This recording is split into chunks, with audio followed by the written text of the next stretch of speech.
Raising money is exciting. It's validation. It's oxygen for your growth plans. But here's where a lot of founders blow it. They raise capital and spend it like a lottery win instead of a business tool. Raising money gets you attention. Spending it wisely earns you respect. Let's start with a simple rule. Investors don't judge you by how much you raise. They judge you by what happens after the raise. According to PitchBook's 2024 report, companies that track return on capital allocation secure 37% more follow-on funding.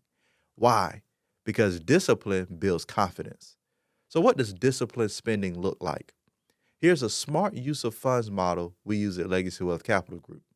30% spent on systems and infrastructure, 25% on marketing and customer acquisition, 20% on key hires, 15% operations and delivery, and then put 10% in your reserves. Let's walk through each of these. Systems and infrastructure. This is your foundation, your software, automation, dashboards, compliance tools, and internal processes. Every dollar you spend here multiplies efficiency. The goal is to reduce dependence on people for tasks that software can handle.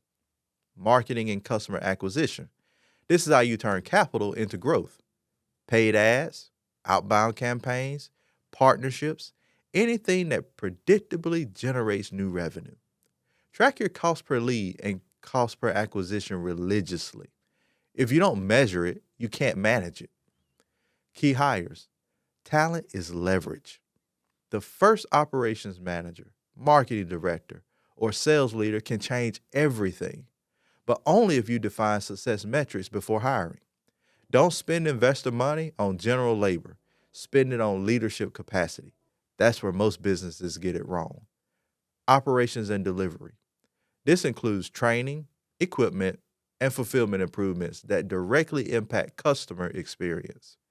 Happy customers stay longer, buy more, and reduce churn, and they might even invest. Reserves. This is your safety net. Things take longer and cost more than you expect. A 10% contingency keeps you from going back to the market prematurely. Let's put this into numbers. If you raised $1 million, you spend $300K on systems, $250K on marketing, $200K on hires, $150 on operations, and you keep $100K in reserves. That's balanced strategic growth. Now, contrast that with how most founders actually spend. They raise $1 million and they burn $600K on marketing in 3 months without tracking ROI. They hire too fast, ignore systems, and wonder why cash evaporates. Spending capital is easy.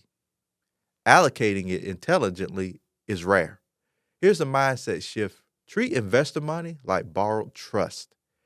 Every dollar is a vote of confidence from someone betting on your execution. You don't have to be perfect, but you must be transparent. Build a simple dashboard that tracks how much was raised, where it was spent, the outcomes tied to each category, then share it. Quarterly updates build investor loyalty and future funding opportunities. Let's use a real example. A professional service company we work with raised $800,000 through a private investor group. They stuck to their allocation plan. Within 12 months, their EBITDA margin improved from 18% to 27%. They didn't just grow. They became investable again. Predictability is power. Another company ignored discipline. They raised $500K, overspent on ads, neglected client delivery.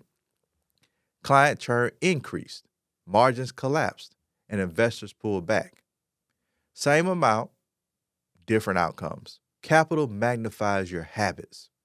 If your systems are good, funding scales them. If your systems are weak, funding exposes them. Before you spend, ask this question. Will this purchase increase revenue, improve margin, or reduce risk? If it doesn't check at least one of those boxes, it's a vanity spend. Let's talk about investor optics for a second. Investors expect professional capital management. If you spend responsibly, they'll line up for your next round. If you mismanage funds, they'll disappear. Capital is a relationship. Respect it. Finally, remember this. Funding is the start of accountability, not the end of scarcity. Treat it with the same precision you treated your last dollar when you were bootstrapping.